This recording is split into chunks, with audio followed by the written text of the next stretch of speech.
지난 시간에는 저희가 음악가의 유형 중에 노력형 음악가의 몇몇 사례를 말씀을 드렸는데요. 오늘은 은사형 음악가입니다. 은사, 숨어있는 것을 즐겨하는 음악가란 뜻이고요.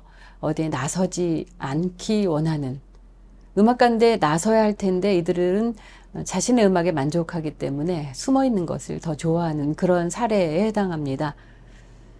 그런 사례 중에 첫 번째 인물, 김성기란 인물입니다. 이분은 17세기에 태어나서 18세기 전반에 사망을 한 분인데요.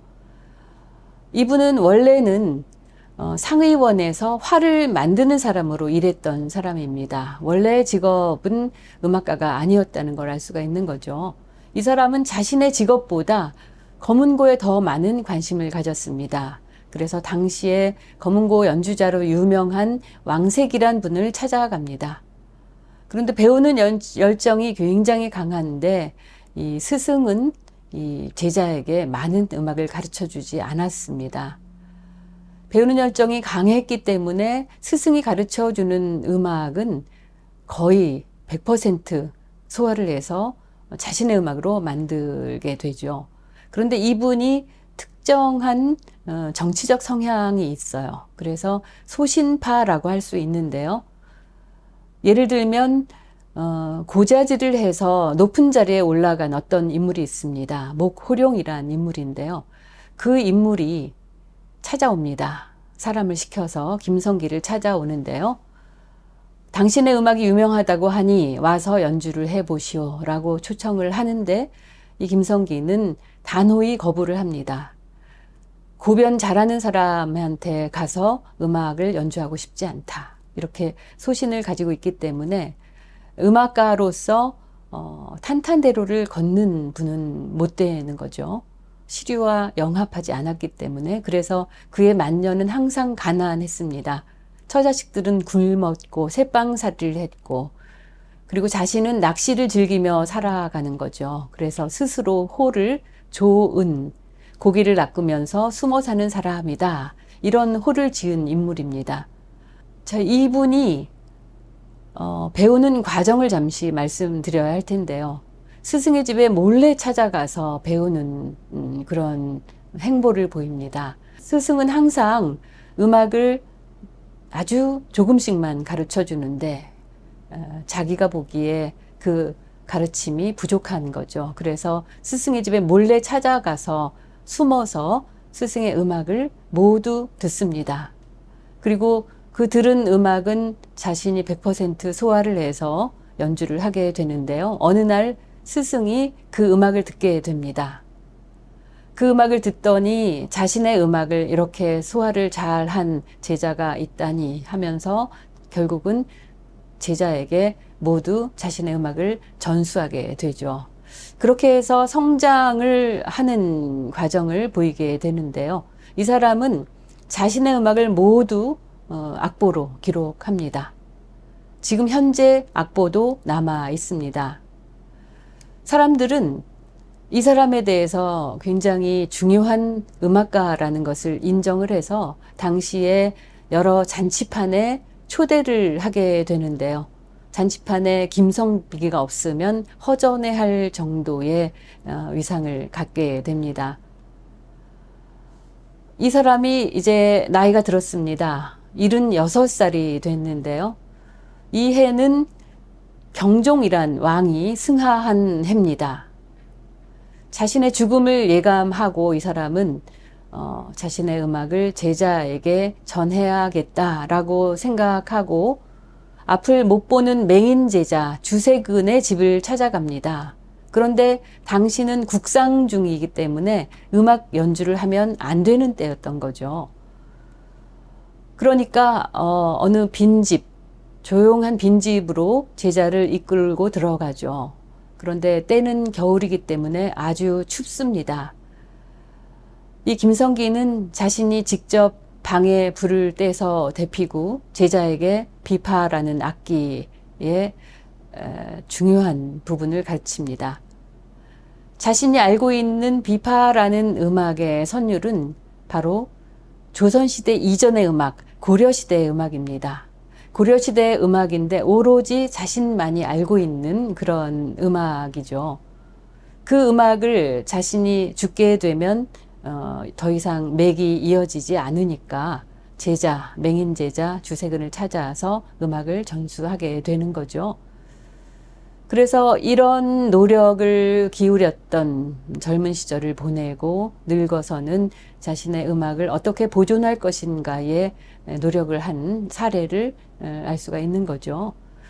이 김성기가 만든 음악이 있습니다. 바로 영산회상 중에서 두 번째 곡 중령산이란 음악인데요.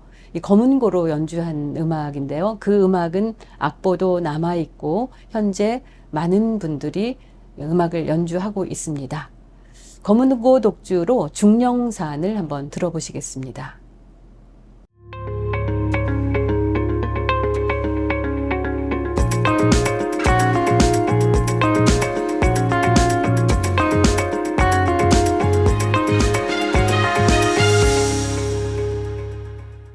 다음의 사례, 은사형 음악가 두 번째 사례로 유우춘이라는 인물이 있습니다.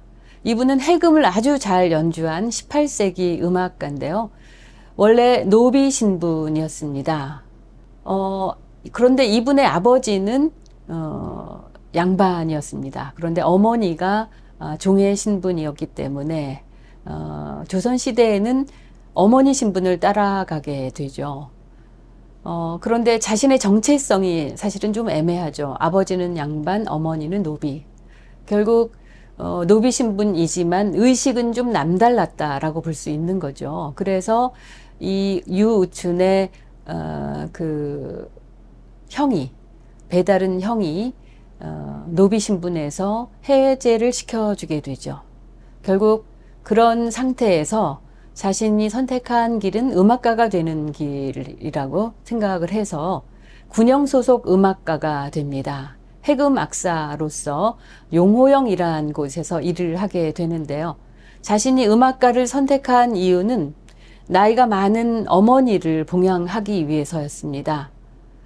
자기가 어머니를 잘 봉양하기 위해서는 전문가로서 음악 연주를 잘 하지 않으면 불가능하다라고 생각을 했고요. 전문가로서 직업의식이 투철했습니다. 그래서 밤낮 없이 해금 연주를 연습하게 되고요. 손에 못이 박히도록 연습을 해서 당대 최고 연주자로 자라게 됩니다. 그리고 장안의 아주 유명한 음악가로 확고한 자리를 차지하게 되는데요. 사람들은 소문난 잔치가 있을 때 그의 음악이 없으면 허전해할 정도였고요.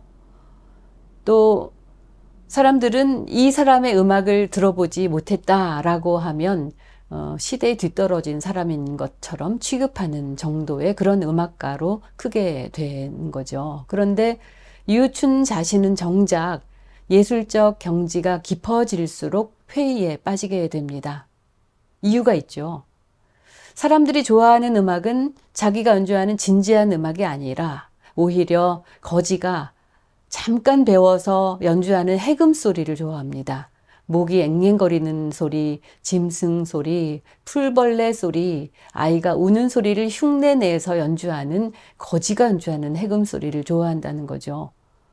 그리고 귀족들이 유우춘이 유명하다고 하니까 한번 그 음악을 들어보자 라고 해서 초청을 해서 연주를 하러 가면 자신들은 최고의 음악을 연주했는데 이들은 졸기가 일쑤입니다. 하품이나 하면서 그만 연주해라.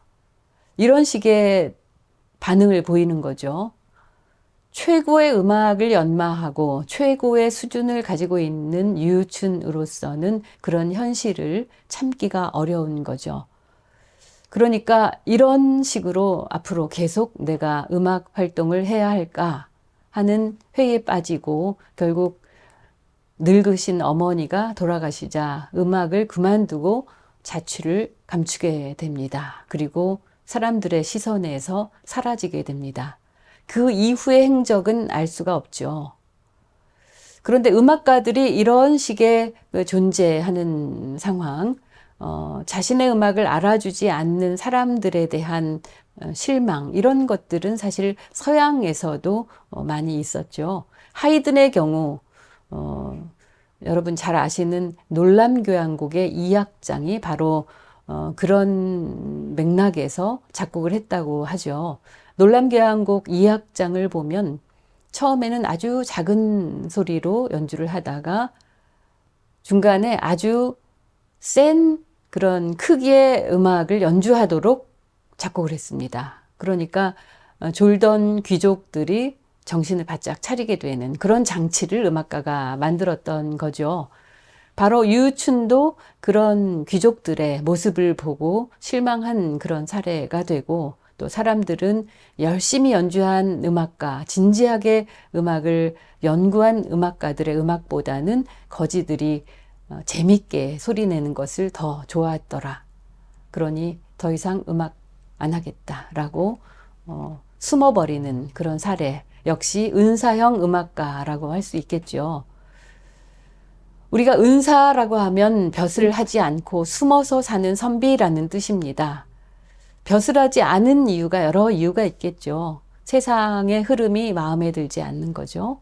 정치적인 성향이 맞지 않는 거죠. 세속된 정신에 야합하고 싶지 않은 것이죠. 그런데 이 음악가들도 역시 선비는 아니라 하더라도 그들이 가지고 있는 음악에 관한 정신, 그런 정신이 거의 은사와 같은 것은 아닌가. 이들에게 세상의 유명세는 하나도 중요하지 않습니다. 어디에 나서려지 하지 않고 자신의 지조를 지키면서 음악 활동을 합니다. 그들의 묵묵한 그런 걸음걸음이 결국은 조선시대 음악을 한 단계 더 높게 만들었으리라 생각합니다. 다음 시간에는 또 하나의 음악가 유형으로서 천재형 혹은 괴짜형 음악가라는 이름을 붙여봤는데요. 그런 사례를 한번 알아보도록 하겠습니다.